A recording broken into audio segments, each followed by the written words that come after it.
This playthrough is rated M for mature. Greetings and salutation, viewers. Vauldemare back here with another episode of Middle-earth: Shadow of Mordor. In this true finale, because I've said that like 3 times in a row. But no, this is the real finale of Middle-earth.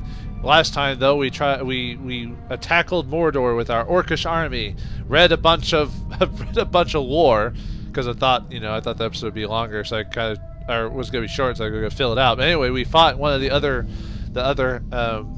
one of the black captains of Mordor to thought we'd take him out, but now we need to take out the Black Hand. But we realized he's gone back to Mordor proper and is going to take out Lithaniel, the princess, and we must. Well, hopefully we can stop the Black Hand before he can kill her and get our. Basically, well, I guess technically we don't need to break the curse because Calembrimbor could just pop it off of us, but he wants us to destroy the Black Hand at least before we do that. So let's start the end of the game. Mordor in flames. I am not worth your vengeance, Father. Why do you fight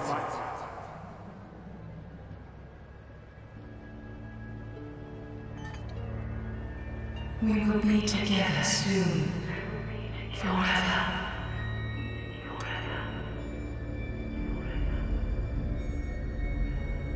Soon, Calembrimbor. Soon.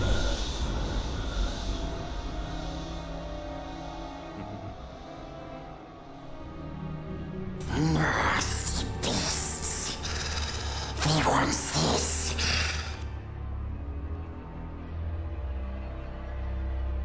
But we took it from them.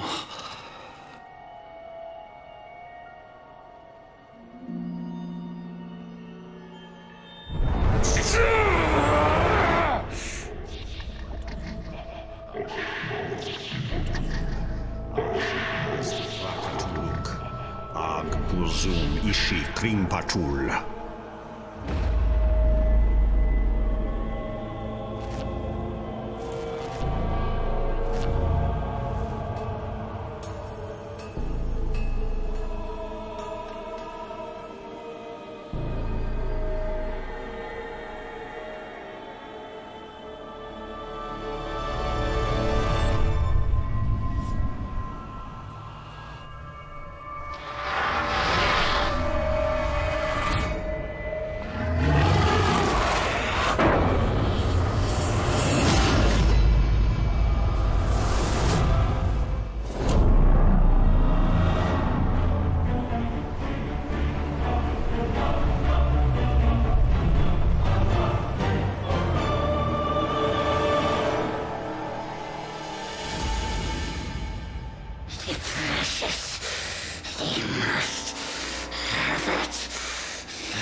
It was mine to keep.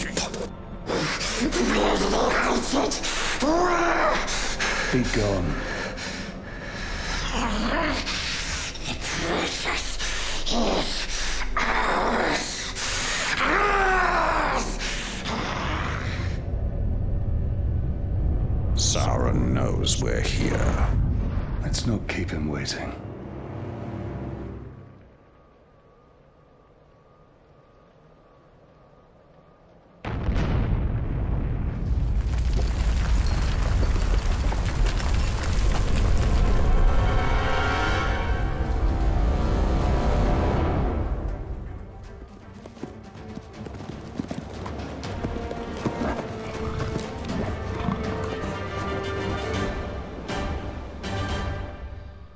Well, I guess that's the end of Gollum. He ends up heading off to, I think he ends up getting caught by Mordor, tortured, and then, Was a place like no other. Bodies scattered about. They appeared dead, but But anyway, at some point, Gollum gets caught by Mordor, at least in the books, gets tortured, and then that's where they find out where the ring is in Hobbiton, and then he ends up following the Fellowship to try and find it later on. Because as far as I know, he's gone for the rest of this I don't know if he makes an appearance in the sequel, but... I come for you, Lord of Gifts. Alright, I guess we're charging Mordor itself. Why not? Or the Black Gate. Hey, there's all our Feel the true power of the Grave Walker! do we have another rival? First Talon of the... Oh, the Talons! Oh, I remember reading about them a couple episodes ago. It's like we need to take out the Talons this time. Alright, let's do it. Uh-oh. Monster Slayer. That's not good. You gave the witch on the shore her freedom. The freedom to die with her people. I guess that's still freedom when you think about it. Freedom! Freedom!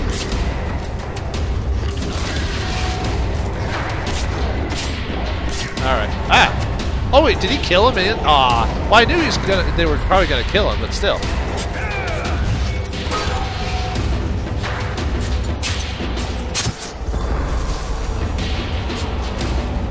Let's take care of some dudes. Looks like this is gonna be a big fight. Alright. Let's see. Wonder if he's immune to arrows. Nope. Where are you, the second Talon, third, fourth? Tower's head are here. And for that, I'll take your skin. Yeah, I think we'll be fine. You look like a generic dude anyway, so. Ow, who hit me? Boom, baby. I really hate doing messing with those shield dudes. I do. No, wait, do I have shield bash? I don't think I do. God, they just keep hitting me. Ew.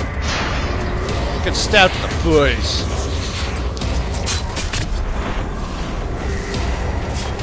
That would be funny if we could have branded him. I know we can't, but that would be funny. Are you guys gonna help me? Do I really have to, like, tell you guys to help? Maybe you're help fighting dudes off on the side or something like that.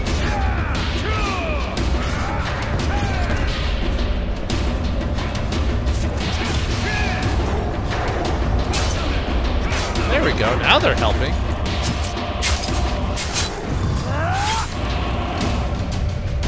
Oh, is that his death? Oh, finally. Oh, nice. A few more to go. Fine. Take that for talent. Yeah. Ow. Hey, I was grabbing an item, dude. Don't be a douchebag.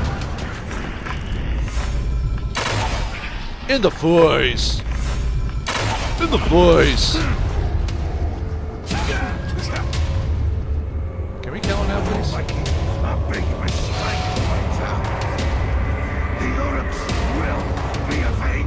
I don't think so. I think you're dead. You're dead, son? In the throat. I guess your singing career is over. That's funny, right? Yeah, sure it is. It's still weird getting runes at the end of the game, you know what I mean? Traitors. Traitors weak. Uru strong. Sure you are. Do you do a bunch of push-ups, drink a lot of juice, that type of thing? Good for you. Ah. Can you grab the item, please? Oh, come on, game. Let me grab the item.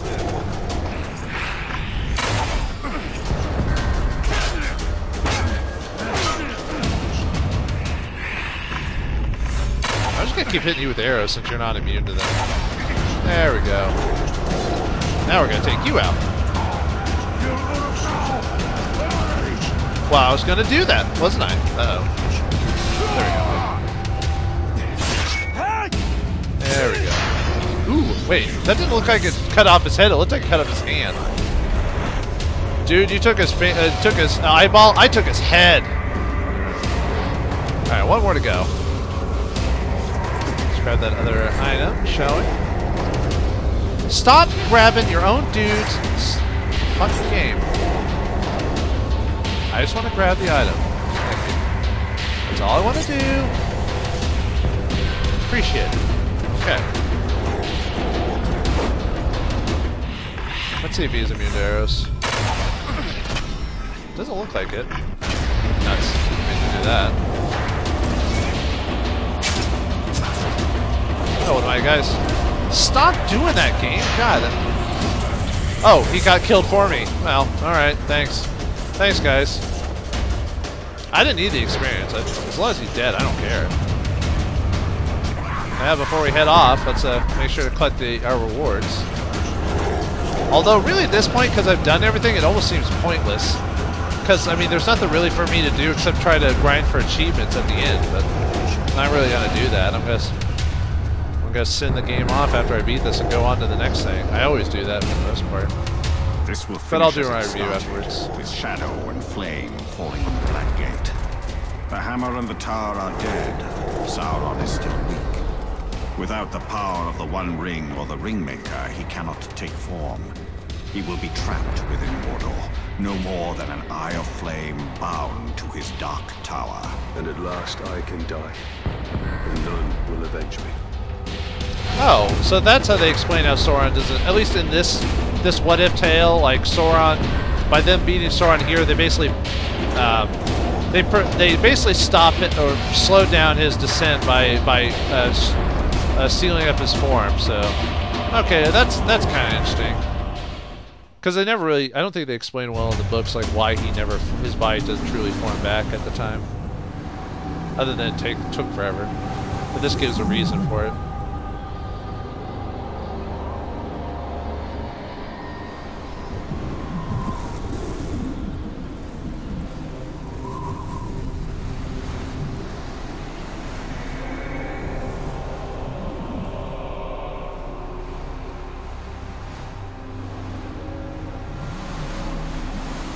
I have a gift for you, Calembrimbor.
Ugh, we watched him get beat to death with his own chisel. Ugh.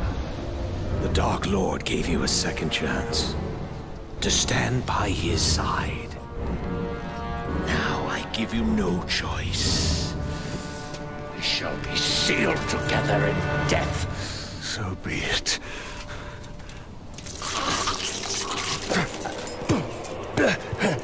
Return to me, Ringmaker.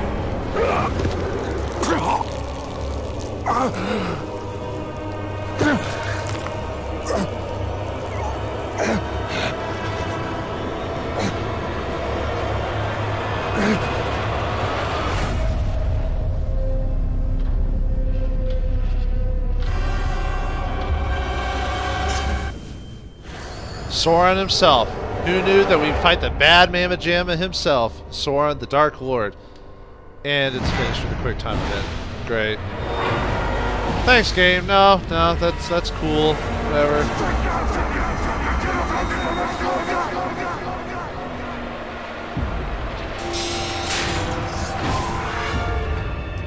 How anticlimactic. Oh well.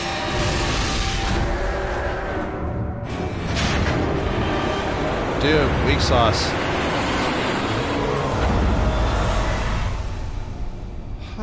Well, how else could you have done it, I guess? We will be together soon. Forever.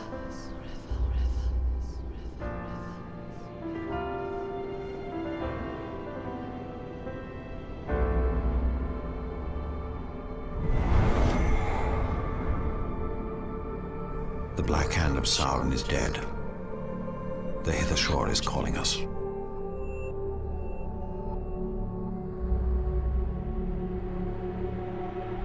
This is no longer our battle. I tried fighting you. It can't be done.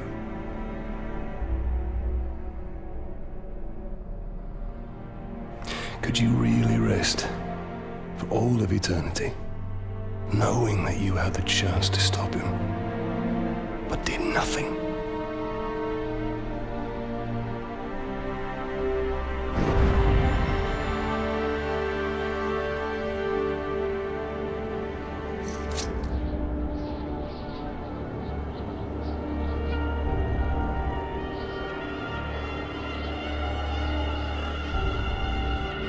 The time has come for a new ring.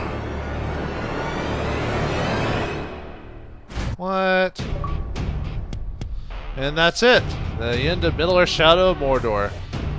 Well, looks like they're doing definitely a what-if story, so I guess the sequel has to deal with trying to create another One Ring.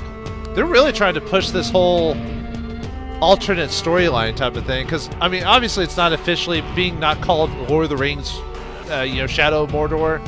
It's not an official Lord of the Rings game, but they're trying to work within the boundaries of the game to make sure that the books and movies count, but they're doing their own thing. So, and obviously the sequel is going to be coming out later this year, so I guess we'll find out what that's all about. So, I guess let's go on with the review for it. So, overall, now, obviously, I'm probably not getting the full experience because I played the 360 version. So the 360 version of this doesn't look as good because maybe this was meant for a higher end system like a PS4, although it didn't come out on 360 and PS3 first and then on PS4. So I guess I have to rate it on this because this is what came out first. So I mean, overall for the most part it looked fine. It did this, at least this version, maybe not the PS3 one, had a lot of loading issues and graphic issues. So it could have looked better during scenes, but the cutscenes looked good for the most part. I mean, it wasn't anything horrendous. There was just some issues where it looked kind of ugly for the most part. Sound, for the most part, the music and sound worked for most of the scenes. I like the music where you find a chieftain or whatever and it says their name. You know, like that little tribe chanting thing was kind of neat. But yeah, most of the music scenes tend to work for the most part. I didn't think there was any music that was out of it. Let me see. Graphics, sound, story. Story was kind of, I don't know if I'd say, I think it's kind of interesting, the idea of like a what if, like how did Sauron get like stopped as long as he did before he, you know, tried to like form his armies to fight like Gondor and stuff like that, because in the books, you know, they say it took forever because of like his form was destroyed, so it just took like years and years and years for it to reform again. Too bad they do kind of mention his necromancy phase during the Hobbit storyline, but yeah, it was an interesting what-if tale of like what possibly, like what kept Sauron from just like going out and destroying the world with all his power as is. So I guess, you know, the idea that maybe people inside Mordor fought him or prevented him from going forward is an interesting idea. And the idea that they took some of the lore from, because I think Calembrimbor is from the Syllabus or Silmarillion, if I remember correctly. But it was interesting to have the Ringmaker be a part of the story. I didn't even think about that being a thing, because the story goes like, if you read the poem, it meant that someone forged the rings, but Sauron forged the One Ring himself. Although this story makes it that one dude did it. I could have swore that the story mentions that the rings were forged by different people, and that Sauron just secretly used the forge behind the scenes to make his ring. But I guess since this is a what-if story, we can kind of ignore that for a bit. But still, that was kind of an interesting idea. I mean, Calembrimbor, the idea of figuring out what Calembrimbor is behind the scenes was interesting. Talion himself as a character is probably kind of boring because he's kind of your typical hero character, you know, vengeance and all that. But I don't see anything inherently wrong with this character. So, I mean, okay. I mean, he's got vengeance, Celeborn's got vengeance. At least they do a equal they basically make sense for Calembrimbor and Talion to work together because of their mutual hate of like what's happened and their loss, their families and stuff like that. I wish the game had a few more side characters to interact with, because I think there was only like, see, 1, 2, 3, like 4 or 5 people. It wasn't very much. Then again, this game technically isn't very long. You can beat this in under 10 hours if you know what you're doing, which I'm kind of glad it is this short for being an open world game, because a lot of open world games are so big, yet there's like nothing to do. I think the size of this game was just big enough. Well, maybe could have been a little bit shorter, because there's a lot of empty spots where there's really no reason to be around. So, but I bet in the sequel they're probably going to do like most open world games and make it just huge. So I guess we'll see what happens there. But I thought the size and the length of the game was okay for what it needs to be. I think any longer would have been a bit overstaying its welcome. So yeah, I think this story wasn't too bad. Different from what I expected, which I think is nice. But yeah, I said I wish there was more NPCs. Maybe they'll make a comeback. We never know what happens to Lithriel and their group. Did they actually get away in time, or were they all killed? It's assumed they're all killed, but I'm not sure, because you see the place burned down. So, and you don't see any bodies though. So who knows? But yeah, I'll be interested to see in the sequel what happens with the story. I mean, the game basically made me want to know what happens next, despite me already knowing what happens in the books. For being a, you know, I mean, I'm not the biggest Lord of the Rings fan, but at least I'm more aware of it than I know. Let's see, what else? Replayability? I don't think there's really much for replayability unless you want to play it for the story, because, I mean, yeah, there's all that stuff you could do, but, I mean, for the most part, there's really nothing else to really explore and do after you do all those side quests, so replayability is pretty low for me, anyway. The system, the rival system, or the war chief system is interesting, and I think I'm glad they tried to do something like that, but overall, I think it loses its flair really quickly, because after a point I didn't care what their weaknesses were. I could utilize it, sure, and maybe if I was playing on hard mode it would be a different setting, but after the first couple of things, I started ignoring their weaknesses and strengths and just started using my abilities to beat them. Would I have beat groups faster if I had taken advantage of them? Probably, but I didn't see any obvious requirement to do that. So it's an interesting idea. I hope they improve the system for the sequel. It's just, the sad thing is I think what they wanted a rival system to go with this too, so that there was that one orc that fought you at the gates of Mordor or whatever, but I get some like generic dude because I killed most of the others by the time I got to this point in the game, so it's kind of funny really when you think about it. But yeah, I'm glad they at least implemented something to do in the future. Maybe other games will maybe look into this type of system, maybe improve upon it in their own way. So I might not be a fan of Warner Brothers games in general, but I thought Monolith did a pretty good job with this game overall. It was interesting to see a license that wasn't officially endorsed by the Lord of the Rings, like the House of Tolkien's function, but the fact that they were still allowed to make something in this general idea was an interesting twist. Let me think, what else is there to say, really? I thought the final battle with Sauron was weak sauce. I know it's supposed to be story-based because Sauron is supposed to be this big baddie, and you're technically not fighting Sauron, you're fighting the Black Hand, but I was like, really? The final fight is a quick time event? Man, I know, how else could you have done it, but it was disappointing, I'll admit. I'm trying to think what else. I thought they did a pretty decent job for the most part, getting a lot of the lore into the game, even if it's through the artifacts and ruins. I liked all the lore that you could read up, if you're a Lord of the Rings fan. Obviously, if you're not, you could ignore most of that. I don't know what else I could really say about this game. Overall, if I had to rate this game, well, the Xbox version, I'd probably rate like a 6 or a 5 because of the issues. I think there's more Warner Brothers issue than Monolith's. You know, the loading screen, like the loading screen was just terrible on the 360. That's just BS. There's no reason for that, and they never tried to fix it because there's no update for it, at least on my system. So, and the graphics popping and taking forever. I think the PS3 version I've heard is a little bit better, but not by much. Although they did re-release this on the Xbox One and the PlayStation 4, so it's probably better there. So I'd probably suggest either getting on the PC or those versions than the third generation console, or whatever generation this is called, the Xbox 360 or PS3. Yeah, I think the game's a solid 7 for the most part. I don't know if I'd give it an 8 just because there's some, let it hanging on for too long. Yeah, I think the game's a little bit above average at a 7. I don't think it's fantastic because there are a lot of issues with this game. You know, like I said, a lot of repetition, a lot of the side quests end up repeating themselves. So I think, I mean, maybe 7 or 8 depending on my day or my habit, but still a decent game. I would definitely suggest you check it out because I had fun for the most part. I had fun playing it, and despite me making fun of the rival system or whatever, I thought it was an interesting concept for me to keep trying to play with it for a bit. And there's a whole bunch of like achievements and abilities for like dealing with those chiefs and stuff like that. So I thought that was pretty neat. But yeah, overall, given the chance, I would. If you're a Lord of the Rings fan, I'd probably keep the game for posterity. If you're not a Lord of the Rings fan or not a fan of like open-ended games, I'd probably send it back or sell it or whatever you do with that type of thing. But overall, a pretty good effort at Monolith. I enjoyed what I played, and I'm looking forward to see what the sequel has. I probably won't play that like right when it comes out, but I'll definitely play it eventually because I'm interested to see like where they go with the story. So anyway, I'm gonna let the rest of the credits roll out. If anything else is added to the end, I'll show you. But I think as far as I know, it resets us back into the game so you can finish all the side quests and all that other stuff if you want to keep messing with that. But there's really not much to do after that. So I appreciate you guys watching me play through this game. I hope you enjoyed it till the very end, and I'll see you when the mail comes in. Thanks for watching, folks.